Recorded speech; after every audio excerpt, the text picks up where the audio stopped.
Assalamualaikum warahmatullahi wabarakatuh. Om Swastiastu, Namo Buddhaya, salam kebajikan.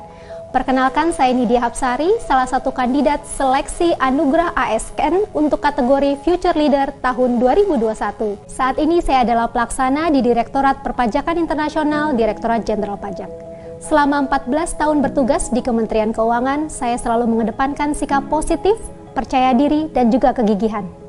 Ketiga sikap tersebut membantu saya untuk berinovasi dalam mewujudkan reformasi administrasi perpajakan di Indonesia.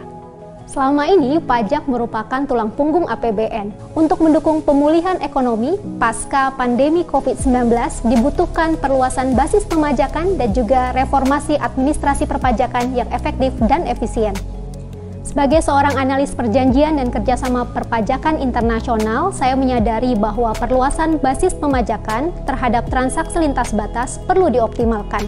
OECD bahkan mencatat bahwa penggurusan laba hubungan dengan perencanaan pajak bisa menggerus penerimaan negara sampai dengan 100-240 miliar US dollar per tahunnya secara global.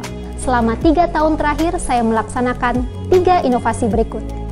Inovasi pertama, menyusun regulasi dan kajian yang mengedepankan ketentuan anti penghindaran pajak secara efektif. Sejak tahun 2019, saya aktif berkontribusi dalam penyusunan regulasi perpajakan yang mengedepankan safeguard measures atau ketentuan anti penghindaran pajak.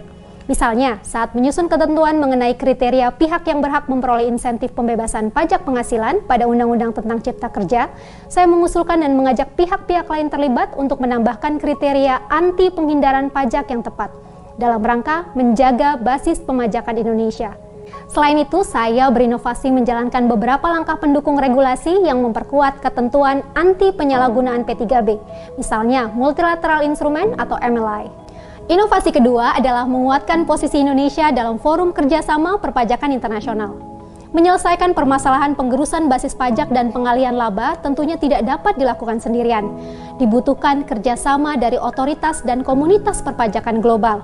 Oleh karena itu, saya aktif meningkatkan kembali peran Indonesia dalam berbagai forum kerjasama perpajakan internasional sehingga berkontribusi positif bagi pertumbuhan ekonomi Indonesia.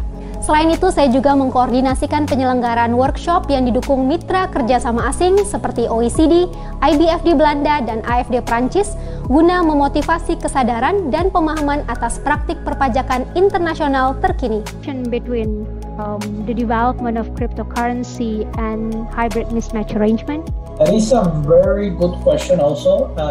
Inovasi ketiga adalah aktif meningkatkan kesadaran publik mengenai pentingnya praktik perpajakan internasional yang sehat dan adil. Saat ini, persepsi masyarakat tentang pajak masih sebatas perpajakan domestik. Oleh karena itu, saya senantiasa menyisipkan pesan mengenai kesadaran akan pentingnya praktik perpajakan internasional yang adil saat mengajar atau memberikan diseminasi.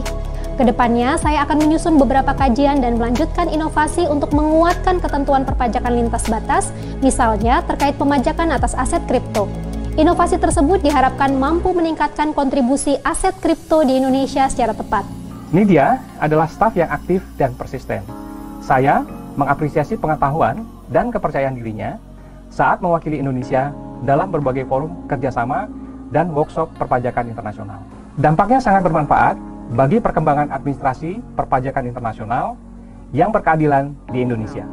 Saya melihat Mbak Nidia ini sebagai individu yang dapat diajak bertukar pikiran dan mau sharing ilmu kepada juniornya. Salah satu kontribusi signifikan Mbak Nidia adalah menyusun regulasi berupa surat edaran terkait multilateral instrument. Terbitnya surat edaran ini diharapkan dapat meningkatkan kepatuhan wajib pajak, khususnya terkait transaksi lintas batas negara. Besar harapan saya bahwa Anugerah ASN dapat dilanjutkan dan digunakan sebagai platform untuk menyampaikan dan mengembangkan inovasi dalam skala yang lebih luas. Jika dapat dijangkau dengan baik oleh 4 juta pegawai negeri sipil di Indonesia, maka program Anugerah ASN akan menjadi platform terbaik untuk bertukar pikiran serta mengkampanyekan program pengembangan dan inovasi administrasi yang optimal. Manfaat ini akan membuka ruang motivasi yang luas bagi sesama ASN dan juga publik, agar selalu menginspirasi, berinovasi, dan bersinergi dengan baik. Terima kasih atas kesempatan yang diberikan. Saya bangga menjadi aparatur sipil negara. Kami dukung Nidia Hapsari sebagai Future Leader.